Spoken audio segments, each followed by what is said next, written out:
وہ صرف ایک حکمران نہیں تھا، ایک نظریہ تھا، ایک جنگجو جس نے برے صغیر کی تاریخ بدل کر رکھ دی۔ وہ شیر میسور جس کی للکار نے انگریزوں کے خواب چکنا چور کر دیے۔ وہ تھا ٹیپو سلطان، ایک ایسا نام جو آج بھی غیرت اور آزادی کی علامت ہے۔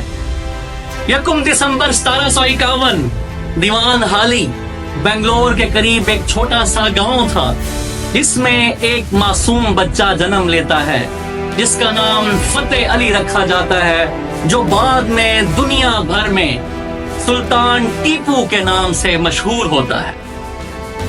ان کے والد کا نام حیدر علی تھا۔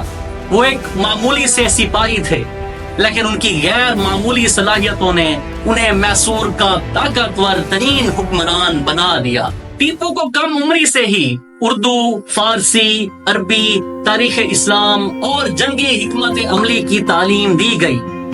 وہ غیر معمولی ذہانت رکھتا تھا، ہر سوال کے اندر سے مزید سوالات ڈھونڈتا تھا۔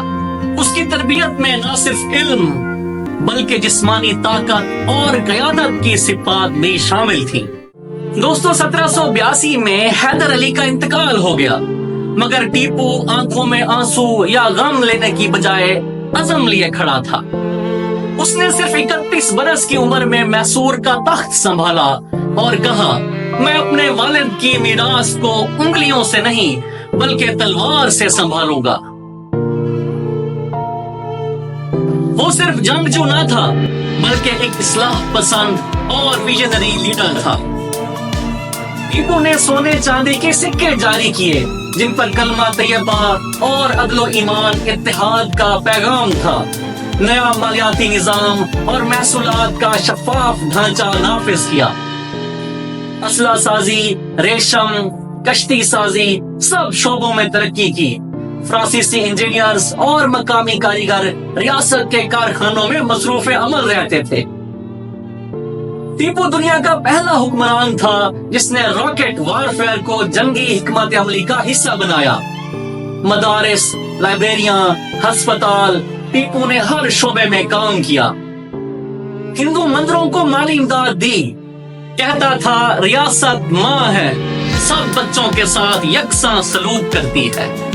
برٹش ایسٹ انڈیا کمپنی سمجھتی تھی کہ ہندوستان پر قبضہ صرف ایک تجارتی چال ہے، لیکن میسور میں انہیں ایسا دشمن ملا جو نہ صرف تلوار سے بلکہ جذبے، سائنس اور حکمت عملی سے جنگ لڑتا تھا۔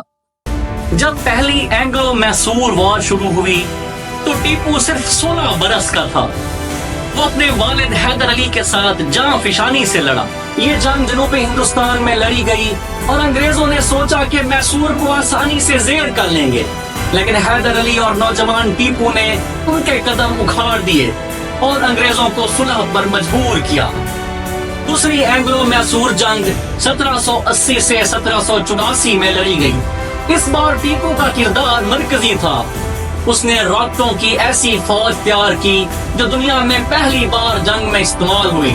ان راکٹوں نے انگریزوں کی صفیں درہم برہم کر دی۔ جنرل کورنوالیس، وہی جو امریکہ میں شکست کھا چکا تھا، اب ٹیپو کے راکٹوں سے خوفزدہ ہو کر پیچھے ہٹنے پر مجبور ہو گیا۔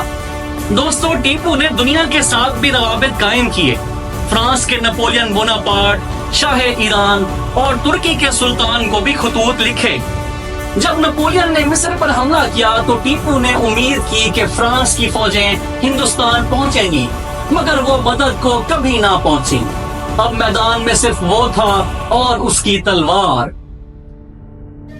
انگریزوں نے مرہٹوں، نظام حیدرآباد کے ساتھ اتحاد کیا جسے ٹرپل الائنس کہا گیا، اور قلعہ سرنگا پٹم کا محاصرہ شروع کر دیا۔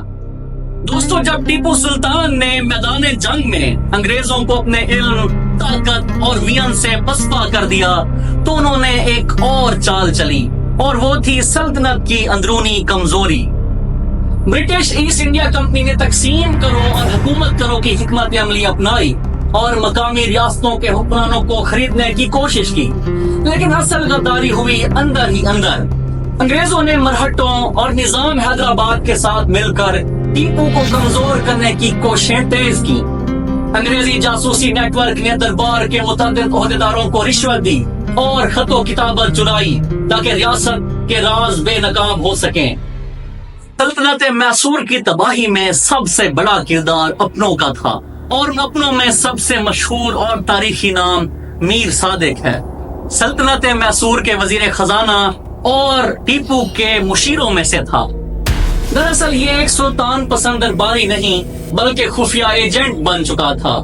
اس نے وفاداری کے پردے میں انگریز سے رابطے بڑھائے۔ قلعہ سرنگا پٹم کی دفاعی تیاریوں، مورچوں کی جگہ اور توپ خانے کی قوت کے بارے میں قیمتی معلومات انگریزوں کو مہیا کرنا شروع کی۔ دوستو، چوتھی اینگلو میسور وار، وہ دن جس کا سب کو انتظار تھا، وہ دن آ چکا تھا۔ 4 مئی 1799 کی دوپہر انگریزوں نے سرنگا پٹم کے قلعے پر حملہ کر دیا، لیکن دوستو غدار میر صادق نے سفارش کی کہ قلعے کی توپوں کو تیزی سے ایک جگہ منتقل کریں، لیکن وہاں جانے کے لیے بارود نکالا جاتا رہا جس سے فائر پاور کمزور ہوتی گئی۔ داخلی خفیہ راستوں سے انگریز افواج تک میسور فوج کو کمزور نکات کا نقشہ بھیج دیا گیا۔ اسی دوران قلعے کے مرکزی دروازے اکھاڑ دیے گئے اور انگریز فوج بلا رکاوٹ قلعے کے اندر داخل ہو گئی۔ دوستو، یہ دن میسور کی تاریخ میں خونی صفحات میں لکھا گیا۔ اندرونی دشمن بیرونی دشمن سے زیادہ خطرناک ہوتا ہے۔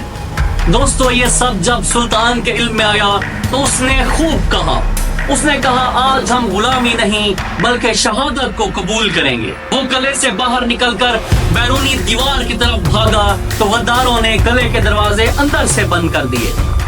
تو سلطان نے اپنے ایک ساتھی فوجی سے بندوق حاصل کی اور دشمن پر دھاوا بول دیا۔ تو جب سلطان اپنے ساتھی سے بندوق لے رہا تھا تو اس کے ساتھی نے کہا کہ آپ دشمنوں کو بتا دیں کہ آپ سلطان ہیں، وہ شاید آپ کا احترام کریں گے۔ لیکن ٹیپو نے اس وقت جو جملہ کہا وہ تاریخ میں ہمیشہ کے لیے امر ہو گیا، اور وہ جملہ تھا، شیر کی ایک دن کی زندگی گیدڑ کی 100 سالہ زندگی سے بہتر۔ دوستو، سلطان جاں فشانی سے لڑا۔ بندوق جام ہونے کے بعد اس نے تلوار اٹھا لی اور اس وقت تک لڑتا رہا جب تک زخموں سے چور ہو کر گر نہ پڑا۔ دشمن کے ایک فوجی کو لگا کہ یہ سپاہی شہید ہو گیا ہے۔ وہ اس کے قریب آیا تو سلطان ابھی زندہ تھا۔ اس نے تلوار اٹھائی اور اس سپاہی کی ٹانگ کاٹ ڈالی۔ مڑ کر اس سپاہی نے بندوق سے فائر کیا جو سلطان کے ماتھے پر لگا اور سلطان شہادت لیے ابدی نیند سو گیا۔ انگریزوں نے سلطان کو قلعے کے اندر شاہی اعزاز کے ساتھ دفن کیا۔